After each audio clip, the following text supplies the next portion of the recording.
gouvernement a-t-il perdu la jeunesse? Benjamin Lucas, bonsoir. Bonsoir. Vous êtes le président du mouvement des jeunes socialistes. Vous étiez place de la République le 9 mars pour demander le retrait de la loi travail. À vos côtés, Gaspard Koenig, vous êtes philosophe à la tête du think tank libéral Génération Libre. Vous êtes l'auteur d'un livre Kidnapping chez Grasset. Et vous avez récemment publié dans Les Échos une tribune dans laquelle on trouve cette question. Les jeunes lycéens et étudiants sont descendus dans la rue sous la bannière du conservatisme le plus radical. Nos ados sont-ils des papis? Benjamin Lucas, est-ce que vous avez l'impression d'être un papy? J'ai pas l'impression d'être un papy quand je suis au milieu de plusieurs dizaines de milliers de jeunes qui se battent simplement pour considérer que dans une société comme la nôtre, les protections des salariés ne sont pas un frein à l'emploi, comme le dit par exemple notamment l'OCDE. Ouais. Non, mais c'est toujours facile quand des jeunes se mobilisent dans ce pays, soit ils n'ont rien compris, soit ils sont conservateurs, soit ils ont un combat d'arrière-garde, etc. Ça peut jamais être. Moi, j'y étais dans ces manifestations, donc je sais quels jeunes y étaient, et j'ai pu du coup parler avec eux. Pour beaucoup, ce sont des amis aussi ou des camarades. Mais moi, j'ai senti une génération optimiste, pas une génération qui a peur de l'avenir, pas une génération angoissée, mais une génération qui est consciente des inégalités que traverse sa génération, consciente des inégalités qui traversent notre société, et qui va en finir avec cette société là d'inégalité, avec l'esprit de cette loi qui considère encore une fois qu'il faudrait s'excuser d'avoir un système de protection sociale, qu'il faudrait s'excuser de protéger les salariés, qu'il faudrait s'excuser d'avoir un code du travail. Ah oui. Gaspard Koenig? Alors parlons de l'esprit de la loi, en effet, sans rentrer dans les détails, puisque cette loi de toute manière reste une loi très modeste. C'est pas la loi que j'appelle un de mes vœux. Je pense qu'effectivement le problème de ce pays, c'est que c'est une société à statut. Une société où vous êtes en CDI, vous êtes en CDD, vous êtes intérimaire, et l'État lui-même, la fonction publique, abuse de ce genre de contrat précaire. Et que la jeunesse défile contre la génération précaire, c'est le cœur du sujet. Ah oui. Mais précisément ce genre de loi, encore une fois, elle est très limitée. Ce que j'appellerais de mes voeux, comme Jean Tirole, notre prix Nobel d'économie, qu'il faudrait écouter de temps en temps, c'est un contrat unique. Vous êtes tous à égalité. Tout le monde a le même contrat. Parce qu'aujourd'hui, ce qui se passe, c'est très bien ça, j'avais un employé en CDD qui m'a demandé de passer en CDI. Alors moi, j'y vais, je m'en fous, je prends des risques. De toute façon, si on n'aura plus d'argent, ça sera banqueroute pour mon petit think tank, et puis on verra bien la suite.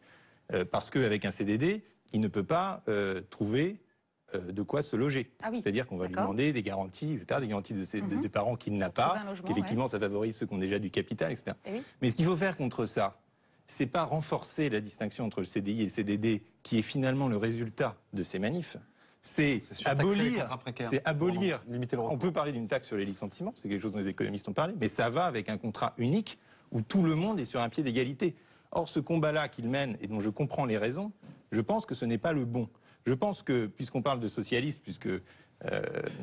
Lucas dirige les jeunesses socialistes, moi je pense que Proudhon aurait été en faveur de cette loi, notamment dans toutes les dispositions qui accentuent la décentralisation des décisions et l'autonomie des salariés dans leurs entreprises. Parce que qu'est-ce qui s'est passé avec les reculades lâches sur cette loi?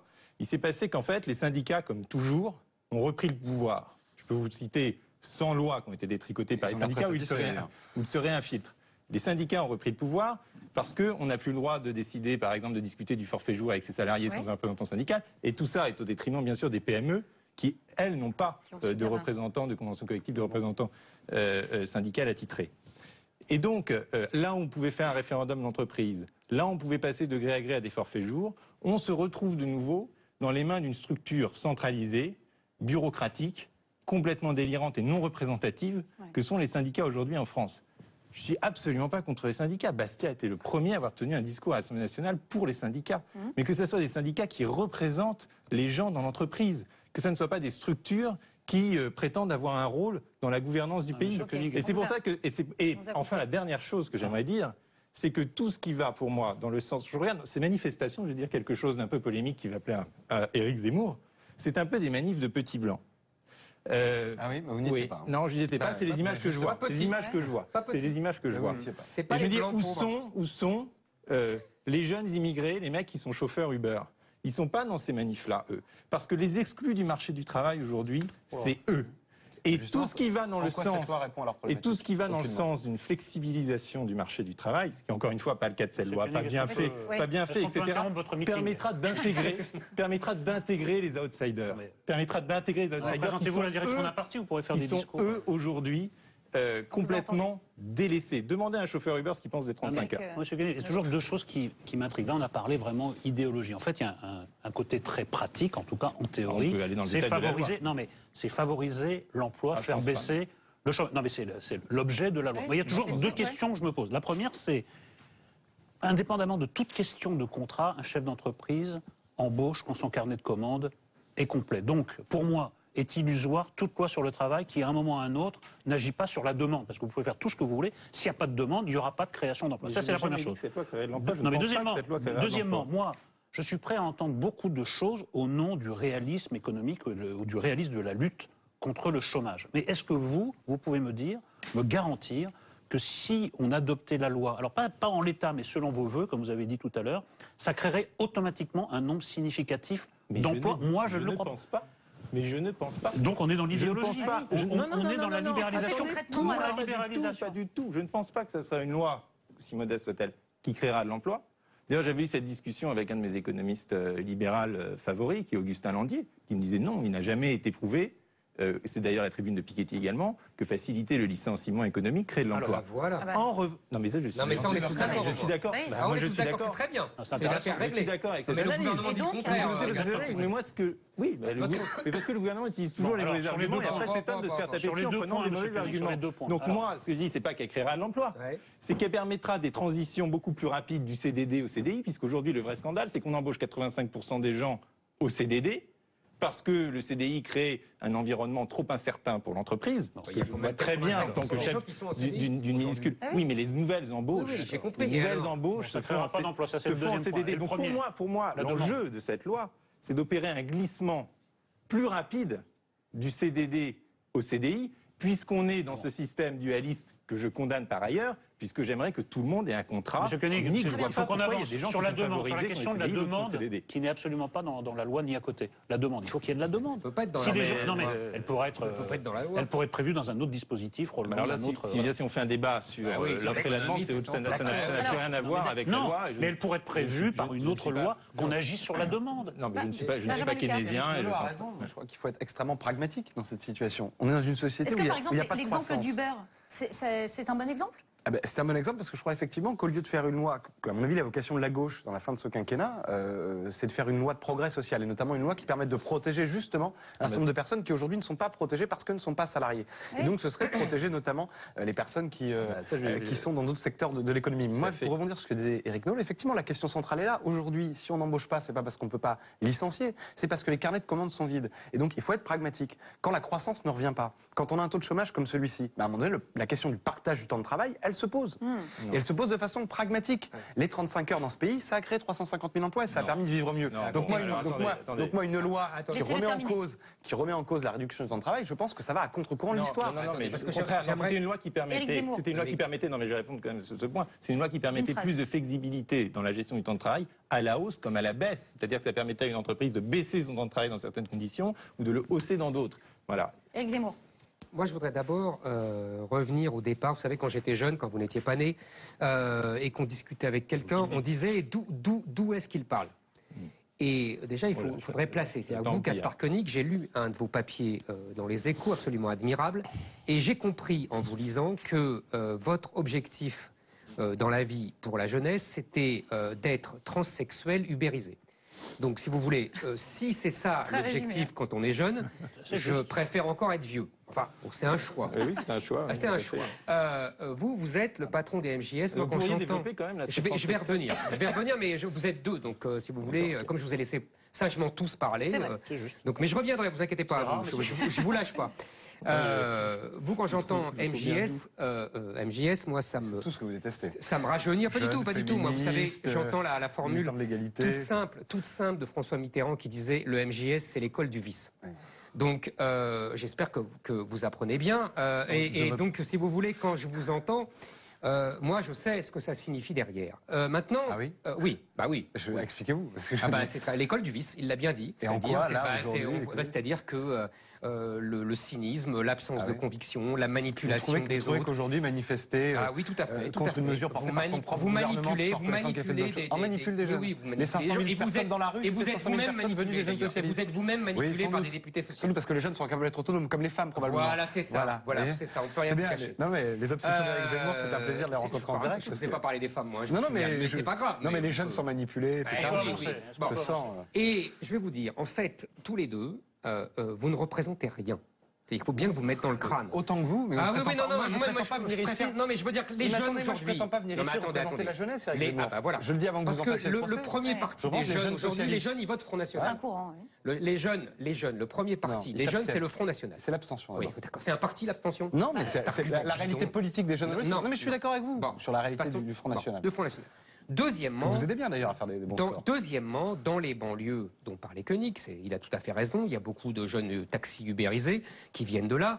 Il y a aussi des milliers de jeunes qui sont partis se battre à Anciens. Ah oui, mais ça... Si on Tout a- ça, vous ne représentez pas. Il vous a dit petit blanc.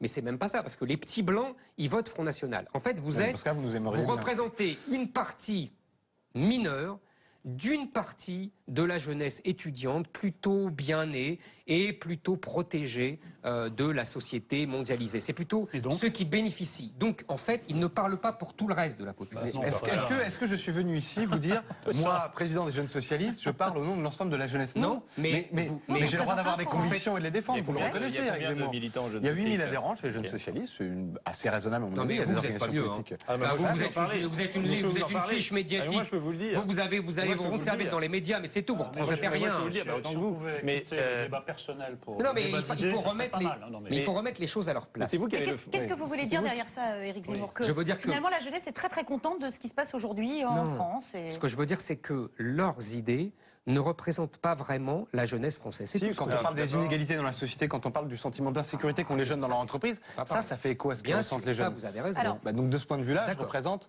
une part de ce que disent les jeunes. Mais moi, j'ai jamais prétendu représenter les jeunes dans tout ce qu'ils disent, dans tout ce qu'ils font. Le gouvernement vous considère comme représentant des jeunes, donc il fallait quand même remettre les pendules à l'heure. C'est tout ce Non, que le je gouvernement, il D'abord, écoute des de- organisations de jeunesse, c'est normal, c'est son rôle. Les organisations de jeunesse, elles sont comme des corps intermédiaires, comme les syndicats, comme les partis politiques, là aussi pour représenter une partie de la société. Alors, Benjamin Lucas, c'est pour la jeunesse de notre pays que je veux présider la France. Cette phrase, François Hollande l'a prononcée en janvier 2012 lors de son discours au Bourget. Il faut quand même vous que je parle réponde à Mais M. Zemmour. il a fait beaucoup de choses, François Hollande, pour la priorité jeunesse. Ah. On a fait les emplois d'avenir, on a fait, Donc la jeunesse de on a France, fait la garantie entre jeune, guillemets, on a n'est fait la pas prime aussi déçue que ça. d'activité, on a fait la généralisation du tiers payant qui sert aux jeunes, on a fait beaucoup de réformes de progrès dans ce Tout pays. ça, C'est pour ça que je regrette qu'on finisse le quinquennat sur la déchéance de nationalité et sur la loi travail, qui sont deux mesures qui sont inspirées par l'exact inverse de ce que nous disons depuis des années dans notre famille politique. Donc voilà, donc moi je souhaite qu'on puisse finir le quinquennat sur justement l'affermissement, l'aboutissement de la priorité jeunesse et pas sur un recul en termes de droits des salariés. Et où est passée l'utopie quand même dans tout ça? Parce Oui. que là, la généralisation du tiers payant, là, moi, ça mais m'accable. attendez, je dis pas que dit c'est ce On parlait des choses je concrètes. dis pas que c'est ce que j'aurais fait. Moi, je suis pour J'ai les vraiment pas envie de 32 monter sur la heures. barricade pour la Non, mais moi généralisation aussi, je du suis pour une tiers payant. société du temps libéré, je suis pour un changement de modèle, je suis pour l'écosocialisme, etc. Donc, Ah bon là, je vous dis pas que François Ah oui. Hollande a fait ce que les jeunes socialistes auraient fait s'il était au Alors, pouvoir. J'aime mais vous nous l'entendre sommes dire, jeunes, nous parce avons le que temps. j'ai eu peur. Là. Non, mais tout à fait. Mais vous savez, on peut avoir. Mais j'ai cru que vous étiez satisfait du bilan envers la jeunesse de François Hollande. On avait peut fait avoir peur le à un pessimisme de la raison et l'optimisme de la volonté. là là. Donc, je Ouais. crois Vous me rajeunissez, que. là. moment. Oui. Bah oui. D'un mot, Gaspard Koenig, juste pour conclure.